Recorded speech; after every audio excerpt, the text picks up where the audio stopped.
Hi everyone, welcome to our video lesson on factoring using the GCF. Go ahead and grab your notebook, open to the next available page and title the top. You're going to be following along with this video, writing notes in your own notebook so that tomorrow in class we can hit the ground running with practice problems right away. Now, this is our first lesson in the factoring unit, so before we dive into the method of GCF, let's talk about what factoring is to begin with. Factoring is the process of taking one number or expression and breaking it down into two pieces. And those two pieces can then be multiplied together to get the original number or expression that you had. Let's look at some examples. Okay, the number 6. 6 can be written in terms of factors as 2 times 3. So when I decide to write 6 as 2 times 3, I have just factored the number 6. How about the number 45? Well, you've got a couple options with this one. 45 can be written as 1 times 45, 3 times 15, or 9 times 5. And all of those numbers are considered factors of 45. And once I decide to choose two of them, let's say 5 times 9, I have factored 45 into 9 times 5.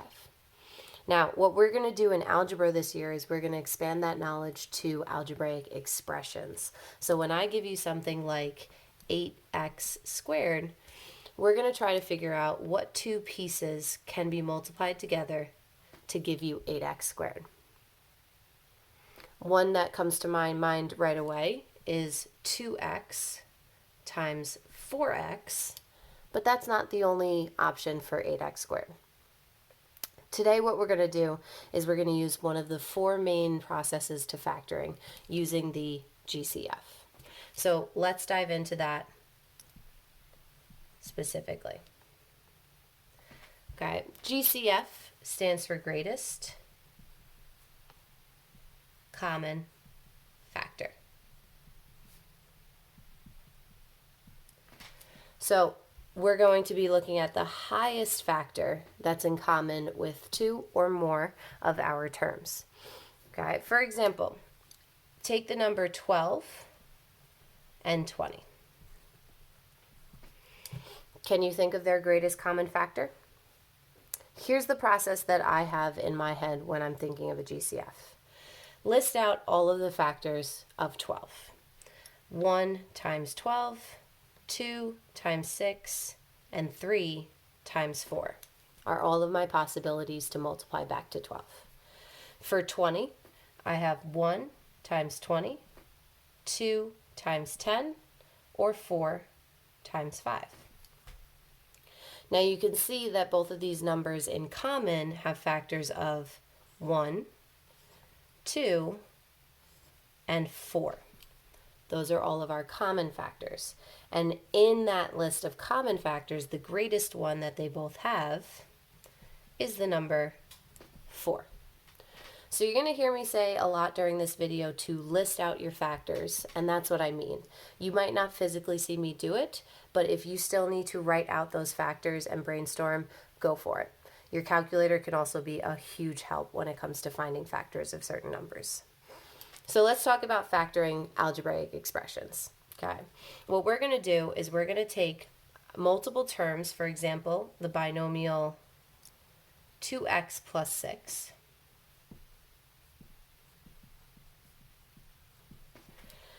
And we're going to try to find the greatest common factor between our two terms, in this case, 2x and 6. Now, if I look at the coefficient of 2 and the constant 6, and I brainstorm their factors, I can find that the GCF is the number 2. A lot of times people think of what can I divide both 2 and 6 by in the greatest sense, right? So 2 and 6 are both divisible by 1, but that's very rarely going to be our greatest common factor. So I know that this number goes into both of my terms in my algebraic expression. So I know that one of my factors for 2x plus 6 is going to be that GCF number 2. That comes straight from there. What I need to know is what are we going to multiply 2 by to get the 2x plus 6 that I started with. So one way to do that is to take the GCF, whatever number you found, and you're going to divide each piece of your original expression by that number 2. 2x divided by 2 is x, and 6 divided by 2 is 3. So that's what I would say is the factored form of 2x plus 6. Now, you can always check your factoring to see if you did it correctly by distributing back your GCF. If I go through the process of taking 2 times x plus 3 and distributing that 2 back into my parentheses, I get 2x plus 6, and that tells me that I factored correctly. That's a little check mark, because I got my original expression that we were asked to factor. Let's try some more examples. Feel free to pause the video and try them on your own and then come back to see if you got them correct. How about, do it up here, 8x minus 20. List out your factors for both the number 8 and the number 20. I'm going to let the negative symbol or the subtraction symbol hang out there, and I'm going to deal with that later. When I'm thinking about factors, I'm thinking about positive 8 and positive 20. And if you think and list and brainstorm, you're going to find that your GCF for 8 and 20 is the number 4. So I know that one of my factors, and I'm going to go this way, is going to be the number 4, but the question is, what do I multiply by to get back to 8x minus 20? So divide 8x by your GCF and you get 2x. Divide negative 20 by your GCF and you get negative 5. And that is my factored form of 8x minus 20. How about we step it up a notch? Question number 2. 15x squared plus 18x minus 3. I've got 15, I've got 18, and I have negative 3. So now we want to find the common factor, or the greatest common factor, for all 3 terms. Now, factors have to be equal or smaller to the numbers that you're dealing with. So right now, if I look at these 3, I know that I'm not going to be dealing with any number bigger than the 3. That's the smallest option in my question. So if I think of factors of 15 and I think of factors of 18, they might be a pretty long list, but the factors of 3 are short and sweet, 1 and 3. So I know that those 2 are my only options for common factors of all 3, and luckily, even though 1 goes into all of them, 3 also goes into all of them. So my GCF for this one is going to be the number 3, and I'm going to divide each of my trinomial terms by that number. So when it comes to my factored form of this trinomial expression, I'm going to bring the GCF out in front. 15x squared divided by 3 is 5x squared. 18x divided by 3 is 6x. And negative 3 divided by 3 is negative 1. And that is my factored form of that trinomial expression. Now, I wish it was always that easy, but we're in algebra and we use a lot more letters in this course. So let's talk about what happens if you have some more variables, and what if your GCF includes those variables. So here's an example that we'll go through together. 4x to the third power plus 10x squared minus 6x. Now I'm going to deal with our coefficients the same way we did in the last examples. What number can I divide all 3 of these by? Or what is the greatest common factor of those 3 coefficients? But what you might also notice is that our 3 terms in our trinomial also all carry the same variable. This one has 3 x's, this one has 2 x's, and this one has 1 x. Keep in mind that raising something to the third power means multiplying it by itself 3 times. Raising something to the second power means multiplying it by itself twice. And obviously this is to the first power, so it's going to sit by itself. So that's what I mean when I say we have 3 x's in this term and 2 x's in this term and 1 here. So maybe off to the side, maybe using a list, I'm still going to think about what's the GCF between 4, 10, and 6. And the only number I can think of besides the number 1 is the number 2. Now, in common, they also all share an x, and an x to the first power because there's only one of the x's common in all 3 terms. So my greatest common factor, if I truly want to pull out the greatest amount that they have in common, is 2x. So that's going to become my first factor on the outside. And we're going to do the same exact process that we did in the last few examples. Dividing 4x cubed by 2x would give me 2x squared. 10x squared divided by 2x would give me 5x. And negative 6x divided by 2x would give me negative 3. And that is our factored form of the original trinomial. Let's try some other examples.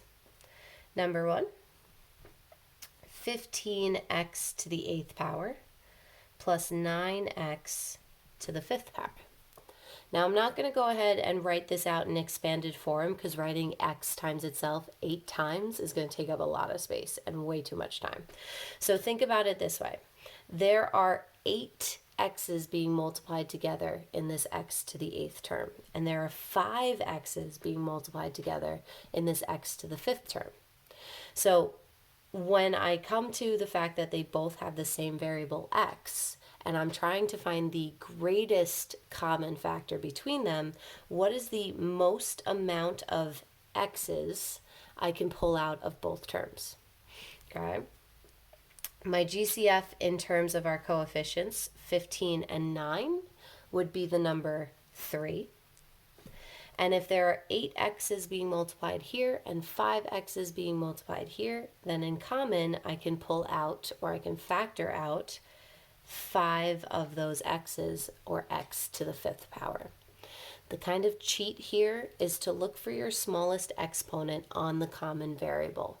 That's going to be the highest number that you can pull out of all 3 terms. So if my GCF is 3x to the 5th, that's the factor that's going to come out in front of my parentheses. And I'm going to divide each of these terms by 3x to the 5th to figure out what's left over in my second factor here. So 15x to the 8th divided by 3x to the 5th is 5x to the 3rd. And 9x to the 5th divided by 3x to the 5th is positive 3.